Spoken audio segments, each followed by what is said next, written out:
My life's first chapter began in what you might call a household, but it felt more like a sect.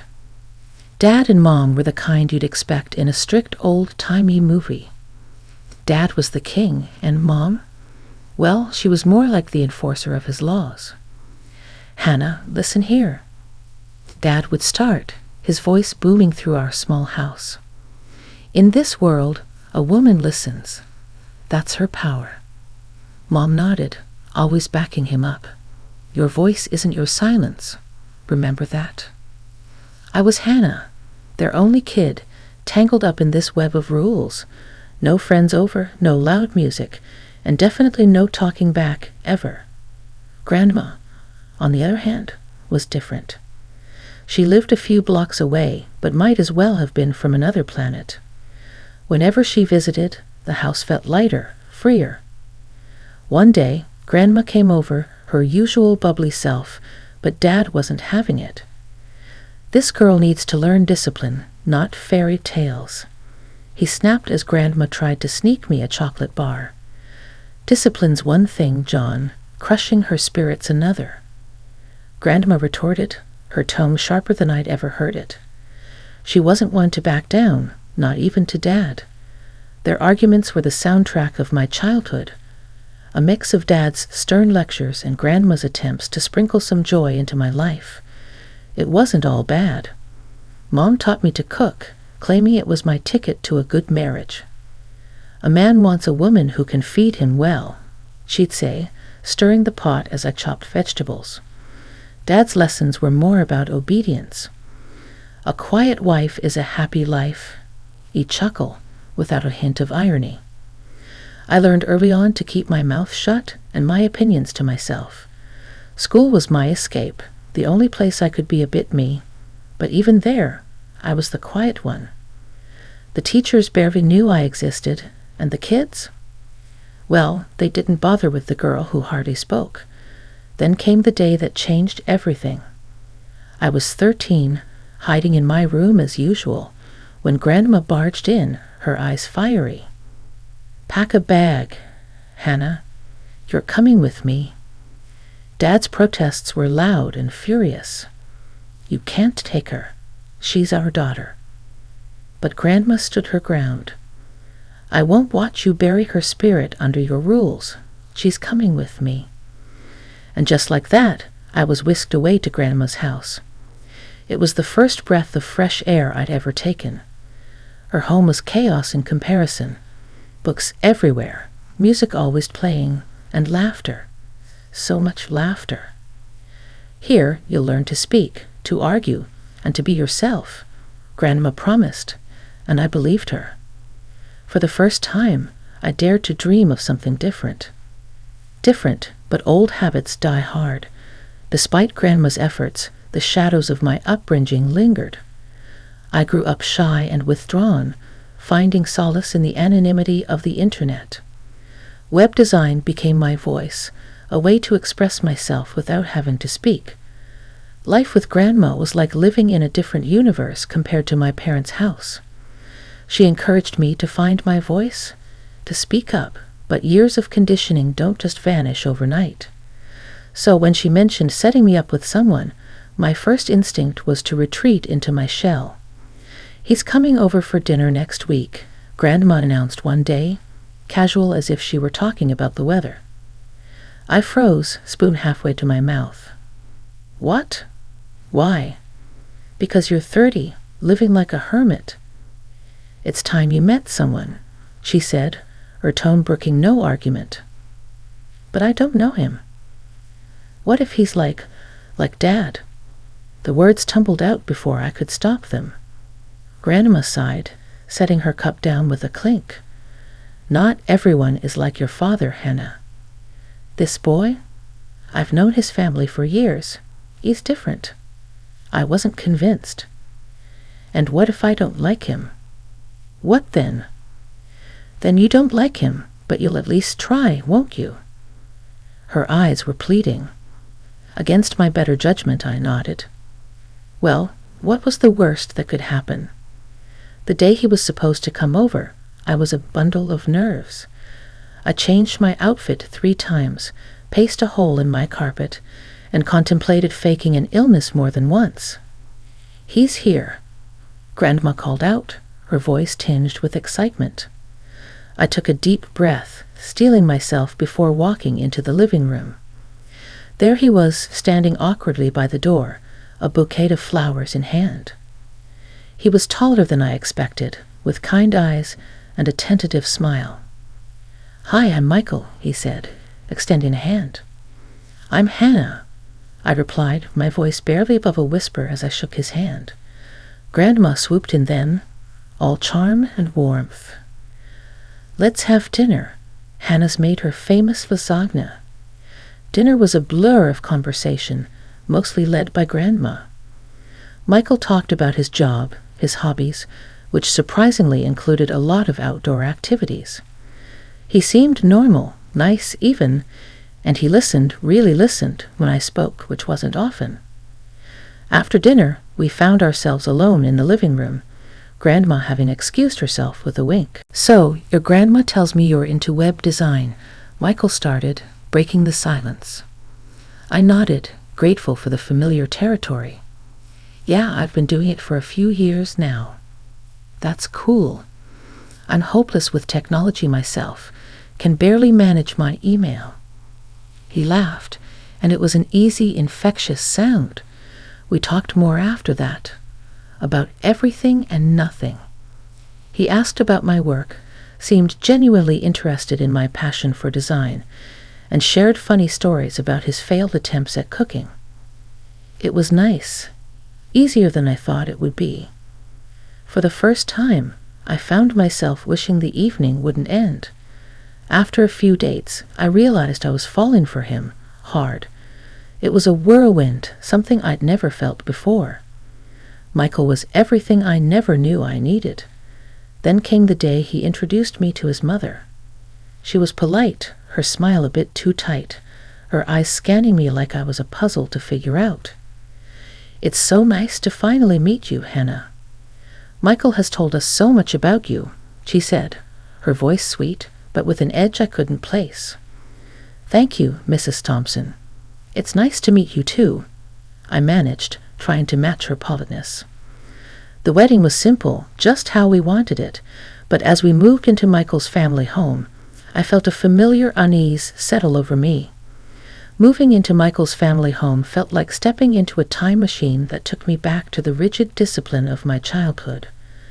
His mother, Mrs. Thompson, wasted no time setting the ground rules, her expectations towering like skyscrapers around me. The first morning I woke up in their house, the air was thick with anticipation, or maybe it was just expectation.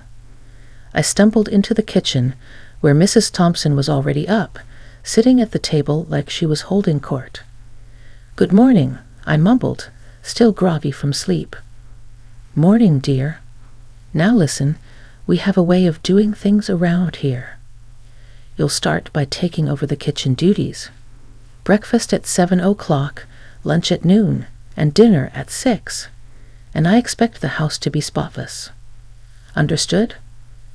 Her tone was matter-of-fact, no room for negotiation. I nodded, a lump forming in my throat. "Understood." Michael just passed through the kitchen, becking me on the cheek as he went. "Thanks, babe. Mom's a great teacher. You'll learn a lot from her." Every morning became a marathon.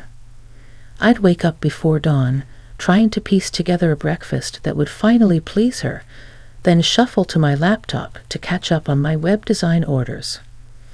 Hours would blur into a cycle of cooking, cleaning, and working, only to start all over again with dinner preparations for Michael, who'd come home. With expectations of his own, Mrs. Thompson never lifted a finger, content to patrol the house, pointing out every speck of dust or a dish not done to her standards. Compliments were foreign words in her vocabulary. Only criticisms made their way out, always delivered with a sneer. Things took a turn for the worse when they discovered how much I was earning from my web design. Suddenly, my income was no longer mine. "You're part of this family now, Hannah. It makes sense for you to contribute to the household," Michael had said, his hand outstretched for my bank card. "But I do contribute. I cook and clean," I protested, but he cut me off. "Yeah, but money is different. It's for the household, for us," he insisted, his tone brooking no argument. From that point on, my earnings went straight into his account. Every penny I made from toiling over my laptop, from dealing with clients who thought the world revolved around their websites, was no longer mine to call my own. The irony wasn't lost on me.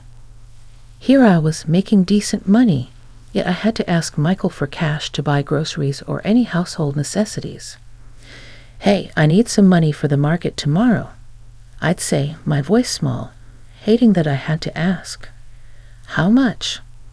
He'd reply, always with a hint of suspicion, as if I was asking for money to fund a secret escape plan, just enough for the week's groceries and some cleaning supplies. I'd answer, trying to keep my voice steady. He'd hand me a wad of cash, never quite enough, always making sure I'd come back for more, keeping me tethered and dependent. This wasn't the life I'd envisioned when I said "I do."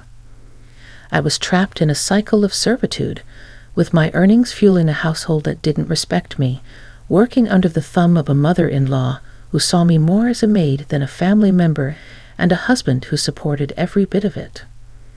Months of bending over backwards for Michael and his mom, and it was always the same. That Tuesday, the overcooked pasta was the last straw. Mrs. Thompson went off, her voice dripping with disdain. "This mush is what you call dinner?" I stood there, feeling more like a scolded child than a wife. Sorry it just got away from me. "Got away from you?" Mrs. Thompson snorted, as if I'd said the world's funniest joke. Michael wasn't any better, echoing his mom like some parrot. "Hannah, you've been off your game. What's going on?" Their words stung. Here I was, juggling my web design work in any spare moment, only to be slammed for one mistake. "I'm doing the best I can," I uttered, but it was like talking to a wall. "Best? This." Michael's laugh was short and anything but sweet. That night, something inside me clicked. It wasn't about the damn pasta. It was about me, about how I was losing myself trying to please them. I found myself pouring my heart out on a web design forum, of all places. Typing out my frustrations felt like letting go of a breath I didn't know I was holding. Jess, a forum regular, hit me with something I hadn't considered. "This sounds like psychological abuse, Hannah. Ever read up on it?" Psychological abuse? I spent the whole night diving into articles and stories. It was like reading about my own life, but through someone else's words. "Come morning," my grandma called me, but I couldn't bring myself to spill everything. I just tiptoed around the edges. "I'm just having a bit of a tough time," I said, playing it down. "Hannah, you know you can tell me anything, right?" Grandma's voice was soft, worried. "I know, Grandma. I'm just trying to figure some stuff out." "Nothing major," I lied.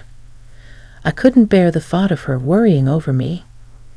But after we hung up, I dove deeper into psychology, hiding the books from Michael and his mom, reading in secret, trying to understand the mess my life had become. It was like assembling a puzzle, each piece revealing a bit more of the truth. The more I read, the more I saw my situation laid bare. The manipulation, the control. It was all there in black and white, but I kept quiet about it, especially around Grandma. I didn't want her to know how bad things had gotten. Then one day, everything changed. I was just out to grab some groceries, a brief escape from the suffocating atmosphere at home, when a car came out of nowhere. The impact was sudden and shocking, and then everything went black.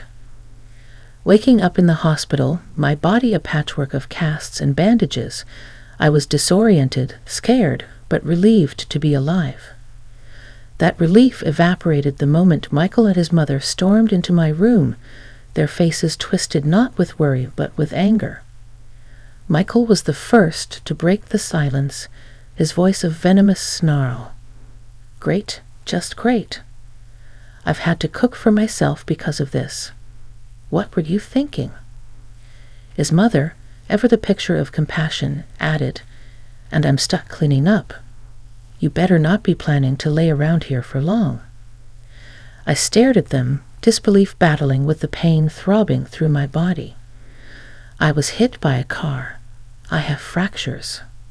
I can't just get up. Excuses. Always excuses with you. Michael cut me off. When will you stop pretending and start pulling your weight again? Their cruelty was almost too much to bear, almost. But something inside me, something that had been growing stronger over these past weeks, refused to break. The doctor chose that moment to enter, his face a mask of professionalism. Michael immediately turned on him. How long before she's back on her feet? We have a household to run. The doctor glanced at my chart, then back at them. She needs at least 2 months of rest. After that, we'll talk about rehabilitation. It won't be quick. Their outrage was palpable. 2 months? And who's going to pay for all this? Michael's concern for my well-being was touching, really. Then he turned to me, his words like daggers. If you think you're going to take it easy at our expense, you're mistaken. If you're not back in a month cooking and cleaning, we're done. That's when something miraculous happened. Amidst the pain, the fear, and the disbelief, I found clarity. With that clarity came a calm, unwavering voice I barely recognized as my own. Then we're done. I want a divorce. The room went silent.